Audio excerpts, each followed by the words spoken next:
नमस्कार साथियों एवं मेरे प्यारे विद्यार्थियों, आज एक बार फिर आपका इस चैनल में स्वागत है।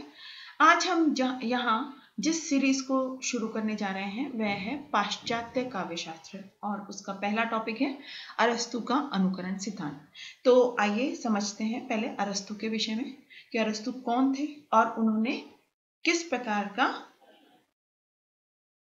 शास्त्र लिखा है। तो आइए सबसे पहले हम जान लेते हैं अरस्तु के विषय में। अरस्तु विश्व प्रसिद्ध दार्शनिक प्लेटो के शिष्य, विश्व विजेता सिकंदर के महान गुरु और साथ ही साथ पाश्चात्य काव्यशास्त्र के पितामह हैं। पाश्चात्य विधाओं के आदि आचार्य अरस्तु ने राजनीति शास्त्र, मनोविज्ञान, भौतिक शास्त्र, आचार शास्त्र, ज्योतिर्विज्ञान इत्यादि विषयों पर शताधिक का अभिप्राय है शत अर्थात 100 से भी अधिक ग्रंथों की रचनाएं कर पाश्चात्य ज्ञान विज्ञान के क्षेत्र में जहां अमूल्य योगदान दिया, वहीं काव्यशास्त्र एवं भाषण शास्त्र जैसी कालजयी रचनाएं कर अपने काव्य कला संबंधी विचारों से दुनिया के साहित्य चिंतकों, समीक्षकों आदि का ध्यान आकृष्ट किया है। तो इनके विषय में, अरस्तु के विषय में हमने जान लिया है। अब हम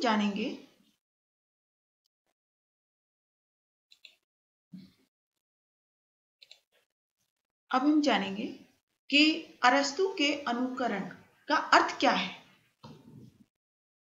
यह है, अनुकरण शब्द यूनानी भाषा के मिमेसिस शब्द से रूपांतरित होकर हिंदी में आया है और अरस्तु ने अनुकरण का अर्थ हूबहू नकल नहीं माना है, जबकि प्लेटो का अगर हम दर्शन देखेंगे या प्लेटो के अनुसार अनुकरण का अर्थ देखेंगे तो प्लेटो ने अनुकरण का अर्थ हूबहू नकल माना है।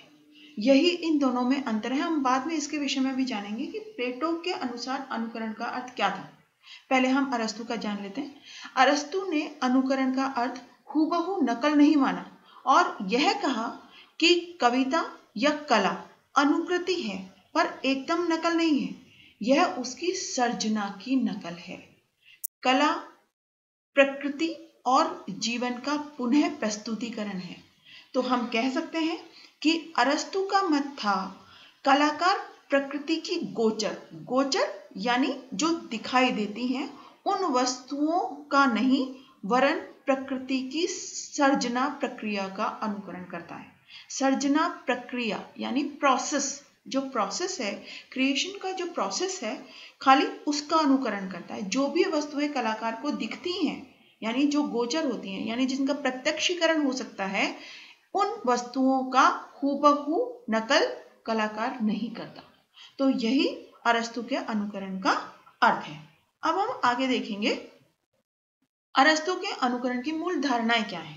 मूल धारणाएं हैं, पहली है कला प्रकृति की अनुकृति है एवं कवि को अनुकर्ता के रूप में चित्रकार या अन्य किसी कलाकार के समान 3 प्रकार की विषय वस्तुओं में से किसी एक की अनुकृति करनी चाहिए और उनमें है जैसी वे थी या हैं,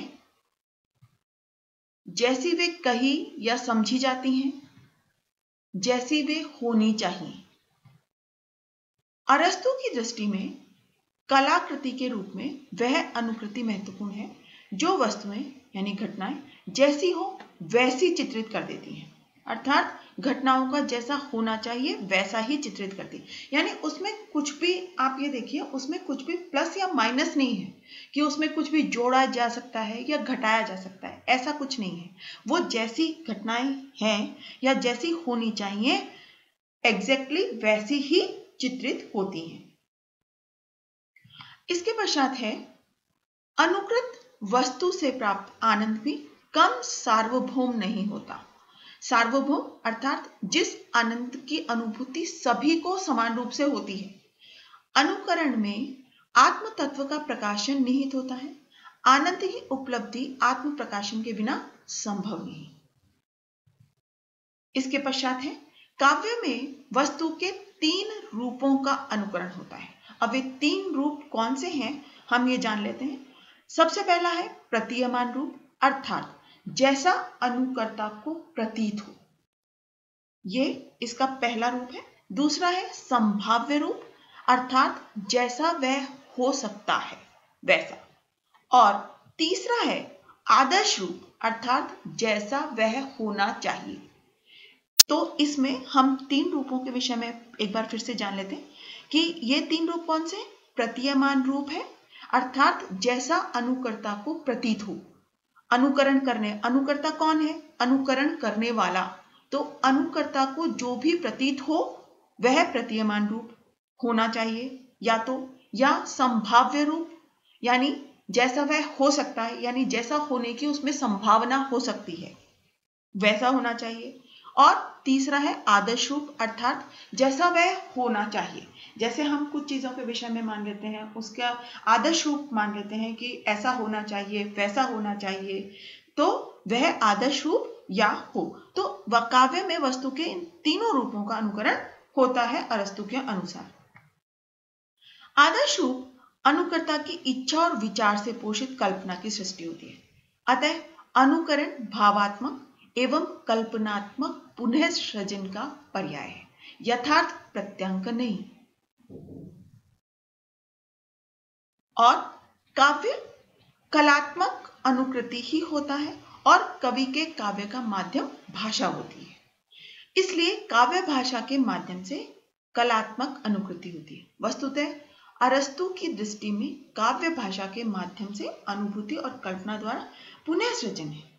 तो यह अब स्पष्ट है कि जो भी अनुकरण होता है वह हूबहू नकल नहीं होता, भाषा के द्वारा उसकी पुनः कल्पना की जाती है, पुनः सृजन किया जाता है। अब हम आगे चलेंगे तो देखेंगे अरस्तु के अनुसार काव्य में अनुकृति का माध्यम क्या है। तो अरस्तु के मतानुसार, यानी उनके मत के अनुसार कवि के काव्य का माध्यम होती है भाषा।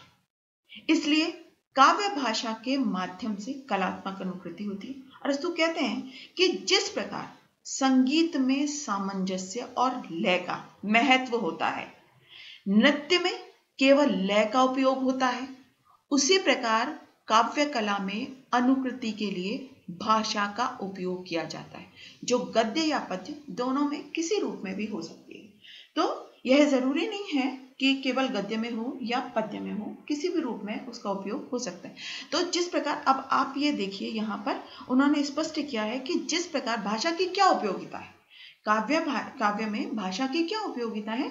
संगीत में जिस प्रकार से सामंजस्य और लय का उपयोग होता है, उसके बिना सामंजस्य के और बिना लय के आप संगीत को नहीं बना सकते, संगीत नहीं कहला सकता वो। नृत्य में केवल लय का उपयोग होता है, उसी प्रकार काव्य कला में अनुकृति के लिए भाषा का उपयोग किया जाता है। इसके आगे है, अरस्तु का स्पष्ट मत है कि साहित्य को भौतिक शास्त्र से पृथक यानी अलग करने वाला जो तत्व होता है वह छंद नहीं बल्कि अनुकृति है। हम ये मान लेते हैं कि साहित्य को जो अलग करती है चीज वह छंद। अगर छंद उसमें होगा तो हम मान लेते हैं वह काव्य शास्त्र है, भौतिक शास्त्र नहीं हो सकता। बट ऐसा नहीं है। एक्चुअली ये क्या है, ये है साहित्य को भौतिक शास्त्र। उन्होंने स्पष्ट किया है कि साहित्य को भौतिक शास्त्र से पृथक यानी अलग करने वाला जो तत्व है वह छंद नहीं होकर अनुकृति, और इस अनुकृति के लिए छंद ही माध्यम हो यह कतई आवश्यक नहीं है। अर्थात यह बिल्कुल आवश्यक नहीं है, ऐसा होना बिल्कुल भी आवश्यक नहीं है कि छंद उसमें हो ही। भाषा का कोई भी रूप काव्य में अनुकृति का माध्यम हो सकता है। तो अब हम आगे इस विषय पर विचार करेंगे कि तो फिर अनुकृति के विषय क्या है। अरस्तु के अनुसार जो काव्य है, काव्य में अनुकृति के विषय क्या है। तो स्पष्ट है, काव्य में मानवीय क्रियाकलाप यानी मानवों के द्वारा की जाने वाले क्रियाकलाप या उनकी एक्टिविटीज का अनुकरण होता है। अतः अनुकरण के विषय व्यक्ति होते हैं, जो व्यक्ति या तो उच्चतर कोटि के होंगे अथवा निम्नतर।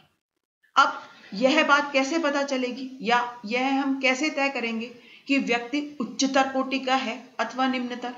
तो यह विभाजन मूलतः नैतिक आचरण पर आधारित होता है और नैतिक अंतर का विभेदक यानी उसमें अंतर करने वाला जो लक्षण या आधार है वह है उसकी सद्वृत्ति, सद्वृत्ति यानी अच्छे आचरण, और दुर्वृत्ति, दुर्वृत्ति यानी बुरे आचरण।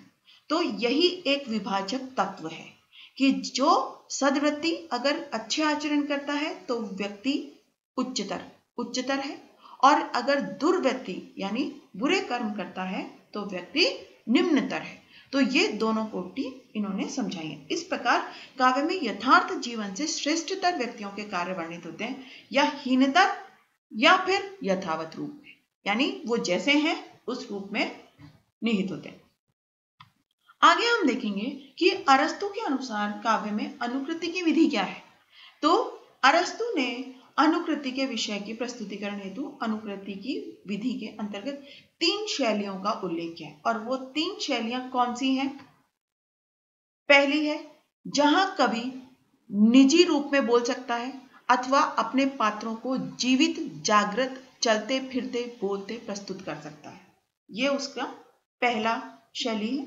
दूसरा है प्रारंभ से अंत तक सर्वत्र एक जैसा रूप रखे, और तीसरी है कवि स्वयं दूर रहकर समस्त पात्रों को नाटकीय शैली में प्रस्तुत करे। ये 3 शैलियां इन्होंने मानी है। अब अनुकरण और कलाओं का वर्गीकरण। अरस्तु के गुरु प्लेटो ने कलाओं के 2 वर्ग किए थे, ललित कला और दूसरा उपयोगी कला। अरस्तु ने दोनों वर्ग को एक ही कहा क्योंकि दोनों अनुकरण पर आधारित होते हैं, तो दोनों को अलग अलग करने का कोई अभिप्राय नहीं है अरस्तु के अनुसार। तो हम कह सकते हैं कि प्लेटो ने कलाओं के 2 वर्ग किए थे, परंतु अरस्तु ने इन दोनों में कोई अंतर नहीं मानकर, क्योंकि दोनों अनुकरण पर आधारित होते हैं, इसलिए इनके अनुसार इन दोनों में कोई अंतर नहीं है। अब हम देखेंगे कि अनुकरण सिद्धांत पर कुछ आलोचक आक्षेप भी लगाते हैं और ये मानते हैं कि अनुकरण सिद्धांत उतना स्पष्ट नहीं है, या अनुकरण सिद्धांत में कुछ त्रुटियां हैं, तो हम उनको भी देख लेते हैं। अनुकरण सिद्धांत की निम्नलिखित सीमाओं, त्रुटियों एवं आक्षेपों की ओर आलोचकों ने ध्यान आकृष्ट किया है। अब आलोचक कहते हैं अनुकरण सिद्धांत बड़ा सीमित और संकुचित सिद्धांत है। यह वस्तुपरक भाव तत्व पर आधारित भाव तत्व पर अधिक बल देता है, पर नहीं, यानी किस पर नहीं? भावपरक, वस्तुपरक भाव तत्व पर अधिक बल देता है। और दूसरा है अनुकरण सिद्धांत क्रोंचे के सहज अनुभूति सिद्धांत से भी मेल नहीं खाता है। क्रोंचे की दृष्टि में अनुकरण कला सृजन में कोई महत्वपूर्ण वस्तु नहीं है, जबकि अरस्तु के मान्यता अनुसार अनुकरण ही कला है। तो क्रोंचे के अनुसार भी यह जो अनुकरण सिद्धांत है, यानी जो अरस्तु का अनुकरण सिद्धांत है, वो कोई स्पष्ट नहीं है, उसमें त्रुटि है। आगे हम देखेंगे तीसरा क्या है। आज समीक्षा के क्षेत्र में अनुकरण शब्द बेमानी सिद्ध हो रहा है और इसके स्थान पर कल्पना या नवोन्मेष शब्द का प्रचलन बढ़ गया कि नवीनता का उन्मेष हो, तो इसका शब्द का बढ़ गया अनुकरण शब्द बेमानी है। तो यह भी आलोचकों ने इस पर एक आपत्ति जाहिर की है। इसके पश्चात है अरस्तु का अनुकरण सिद्धांत अभावात्मक है, क्योंकि अरस्तु ने काव्य को आत्मा के उन्मेष के स्थान पर प्रकृति के अनुकरण पर बल दिया। धन्यवाद। आज के वीडियो में बस इतना ही। आगे हम अध्ययन करेंगे प्लेटो के अनुकरण सिद्धांत का। तब तक के लिए आप यह चैनल देखते रहिए। अगर आपको यह वीडियो पसंद आया हो तो इसे लाइक करना न भूलें और सब्सक्राइब भी करें। धन्यवाद।